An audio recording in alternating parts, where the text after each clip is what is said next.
Hello wrestling fans, the Wrestling Wizard here, and welcome to another video.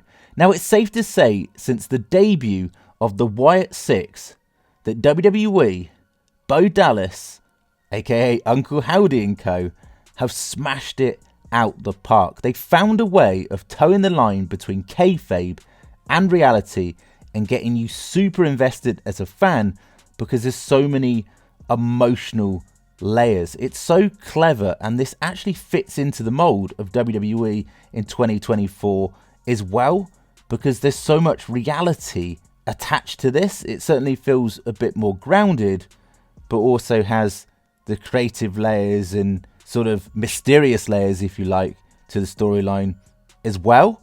And what I love about this Wyatt Six faction is each and every member that is united as one, as a family, has a purpose, a reason why they are there. They want to become the best versions of themselves so that they can all leave a mark. Will your stain ever live to be? From Bray Wyatt's theme, Shatter. They all want to leave a mark to not only honour the legacy of Bray Wyatt, but forge their own legacies along the way. If we look at Bo Dallas, aka Uncle Howdy, he has many motivators behind why he is embrace that darker alter ego. Bo Dallas resisted it in the past. Uncle Howdy was a character that haunted him in his nightmares, and he pushed Howdy away, but now he's fully embraced him as his darker alter ego. He's embraced him because he feels hurt and pain for the loss of his brother. He doesn't want people to forget Bray Wyatt. He wants to honour that legacy, continue some of Bray Wyatt's most creative genius, such as the Firefly Funhouse, and bring those puppets to life and do them justice.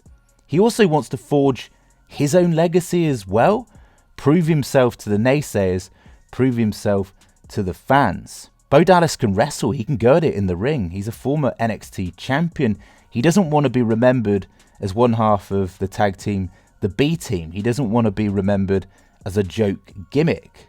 Bo Dallas has so much creative range, and he delivers exceptional promos. We're seeing that now, how much Bo Dallas can deliver, and he keeps on delivering week on week. We saw this week on Raw, the acting range, the performing range of Bo Dallas, the way he sold the beatdown from Chad Gable, the facial expressions, the creepy smile, and then delivering the lines, "There you are," before releasing the Wyatt Six. He's actually fully embracing Uncle Howdy because of all this hurt, because of all this pain, because of this wanting to prove himself and honour his brother along the way. And I really like that. And where do we even begin when it comes to Erick Rowan? And that promo from this week's episode of Raw was just, honestly, gut-wrenching.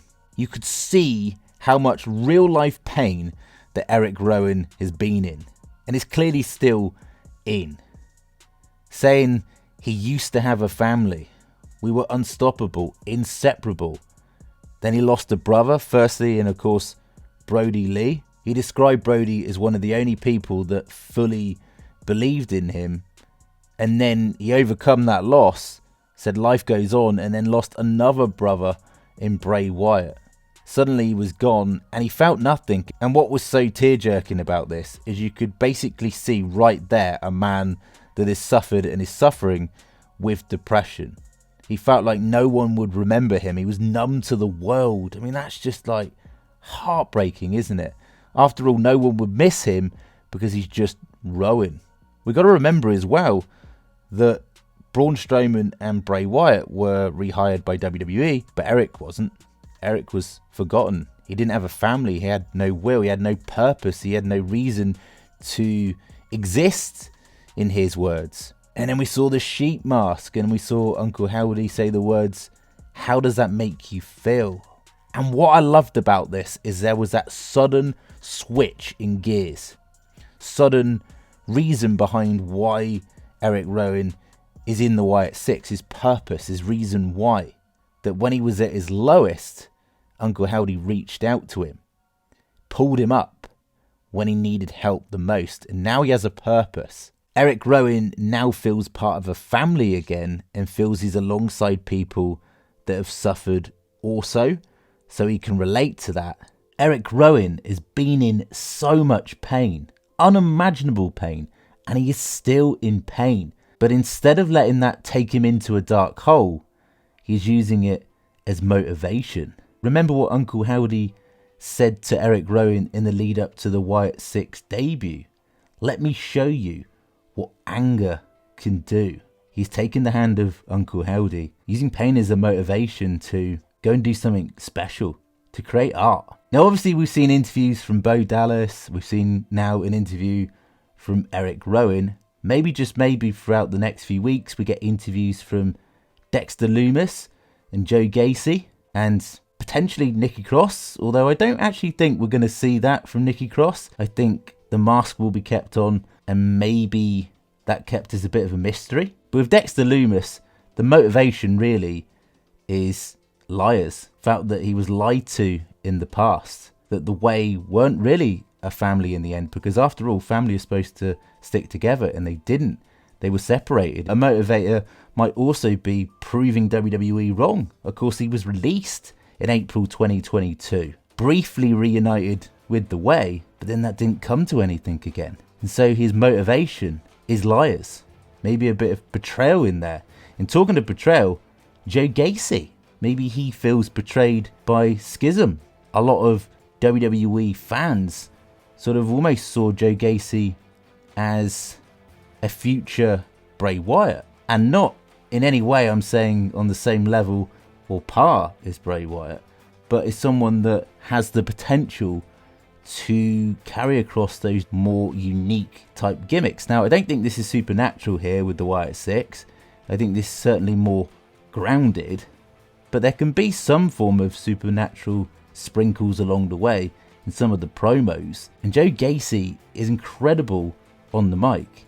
He has that it factor, and I actually think he's going to be a bit of a dark horse when it comes to the Wyatt Six. But maybe Joe Gacy feels forgotten and the betrayal of the past is his motivator. And of course we move on to Nikki Cross, aka Abby the Witch, aka Sister Abigail. She has felt lonely, isolated, felt that she's on an island on her own really, with no one there for her. The only friend that she really had way back was Alexa Bliss, when they of course were a tag team. Nikki Cross sort of fills and fits the misfits kind of criteria, I suppose, in joining the Wyatt Six. You need to have suffered some form of hurt and pain and suffering and loneliness, or been lied to in the past to fit this faction. And Alexa doesn't fit that mold because she is adored by the fans.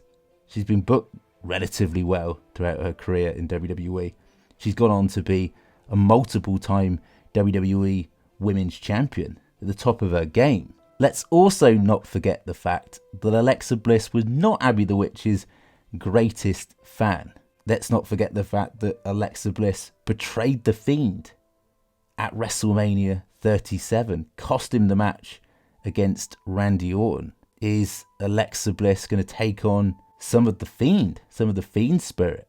Lilith, become the female Night Demon. If Alexa's going to fit this fold, in a way she'd have to really come across as a co-leader alongside Uncle Howdy, where you've got Pluto in Uncle Howdy and Nightbird in Alexa Bliss.